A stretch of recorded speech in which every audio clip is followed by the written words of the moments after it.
हरियाणा, पंजाब और पश्चिमी उत्तर प्रदेश के अंदर भी जाटों ने खुलकर भाजपा का विरोध किया। उसी राज्यसभा सीट पर 1.5 साल के लिए जाटों को खुश किया जाएगा कि राजस्थान की मारवाड़ की राजनीति हनुमान बेनीवाल करते हैं। इन्हीं लोकसभा चुनाव के परिणामों को देखते हुए भारतीय जनता पार्टी अब जाटों को खुश करने के लिए एक प्लान तैयार कर रही है। अगर जाटलैंड नागौर के अंदर हनुमान का तोड़ निकालना है तो ज्योति मिर्धा को राज्यसभा भेजना पड़ेगा। क्या एक बार फिर 1.5 साल के लिए जाटों को खुश किया जाएगा? नमस्कार, मेरा नाम है अभिषेक जाखड़ और आप देख रहे हैं आरजे टीवी 24।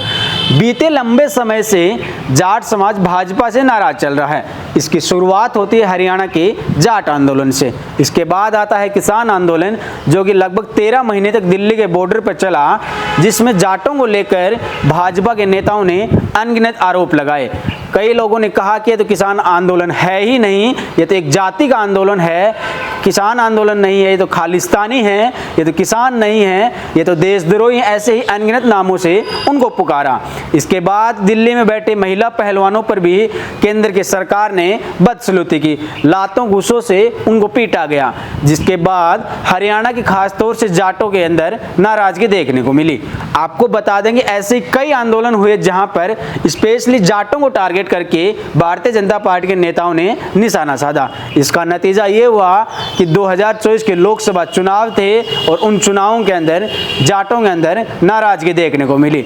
इसकी शुरुआत होती है राजस्थान से, जहां पर जाटों ने भाजपा के खिलाफ खुलकर कांग्रेस को वोट दिए। और राजस्थान के अलावा हरियाणा, पंजाब और पश्चिमी उत्तर प्रदेश के अंदर भी जाटों ने खुलकर भाजपा का विरोध किया।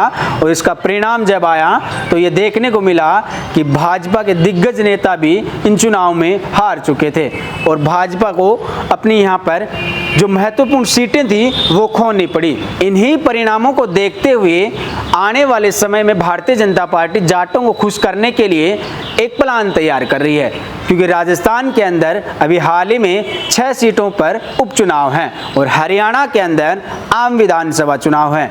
इन्हीं चुनावों को देखते हुए भारतीय जनता पार्टी किसी एक जाट नेता को संसद भेजने की तैयारी कर रही है, क्योंकि अभी हाल ही में राजस्थान के अंदर एक राज्यसभा सीट खाली हुई है और उसी राज्यसभा सीट पर 1.5 साल के लिए जाटों को खुश किया जाएगा और किसी जाट नेता को संसद भेजा जाएगा, जिसमें पहला नाम आता है सतीश पूनिया का।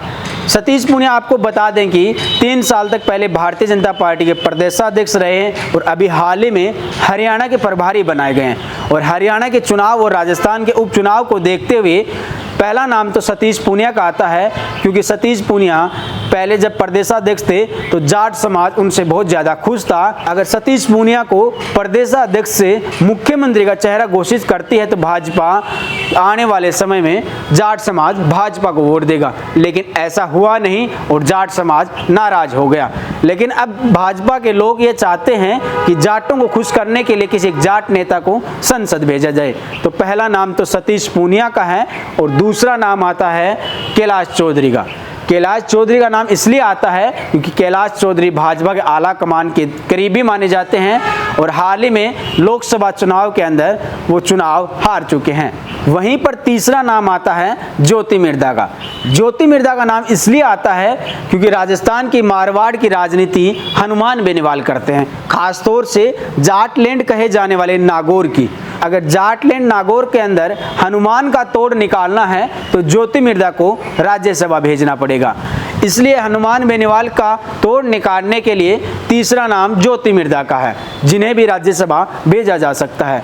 और वहीं पर चौथा नाम है लालचंद कटारिया का, जो कि जयपुर ग्रामीण से आते हैं और हाल ही में लोकसभा चुनाव से पहले कांग्रेस को छोड़कर भाजपा में शामिल हुए हैं। लालचंद कटारिया को इसलिए राज्यसभा भेजा जा सकता है क्योंकि कांग्रेस के अंदर बड़े दिग्गज नेता रहे हैं और कांग्रेस को छोड़कर भाजपा में शामिल हुए हैं। तो भाजपा ये अंदेशा लगा रही है कि जिस तरीके से जाट समाज लोकसभा चुनाव के अंदर भाजपा के खिलाफ खुलकर वोट किए थे, उनको अब खुश करने के लिए इन्हीं नेताओं में से किसी एक नेता को राज्यसभा भेजा जाए।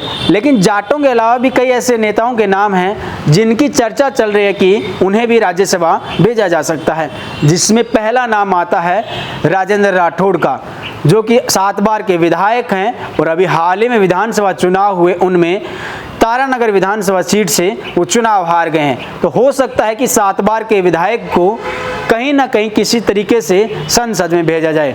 लेकिन इसके अलावा दूसरा नाम आता है अरुण चतुर्वेदी का, जो कि भाजपा के बड़े दिग्गज नेता हैं और बड़े नेताओं के अंदर इनका नाम शुमार है। जाटों के अलावा इन नेताओं की भी चर्चा चल रही है कि इनको भी राज्यसभा भेजा जाए। खैर, अब देखना दिलचस्प होगा कि भारतीय जनता पार्टी जिस तरीके से जाट समाज नाराज हुआ, उनको खुश करने के लिए किसी जाट नेता को संसद भेजती है या फिर किसी अन्य को, क्योंकि जिस तरीके से भाजपा प्लान तैयार करे उससे तो यही अंदेशा हो रहा है कि भाजपा किसी जाट नेता को ही संसद में भेजेगी। क्योंकि आने वाले समय में राजस्थान के अंदर उपचुनाव है और हरियाणा के अंदर आम विधानसभा चुनाव है। और हरियाणा का तो आपको पता ही है कि जिस तरीके से जाट समाज भाजपा की खिलाफत कर रहा है और भाजपा के नेताओं को गाँव में घुसने नहीं दे रहा है, इस तरीके से ये लगता है कि भाजपा अब जाटों को खुश करने की तैयारी में है। खैर, आपको हमारी स्टोरी कैसी लगी आप हमें कमेंट सेक्शन के माध्यम से जरूर बताइएगा। फिर मिलते हैं किसी ना किसी नए वीडियो में, तब तक के लिए मुझे दीजिए इजाजत। मैं आपके साथ अभिषेक जाखड़, नमस्कार।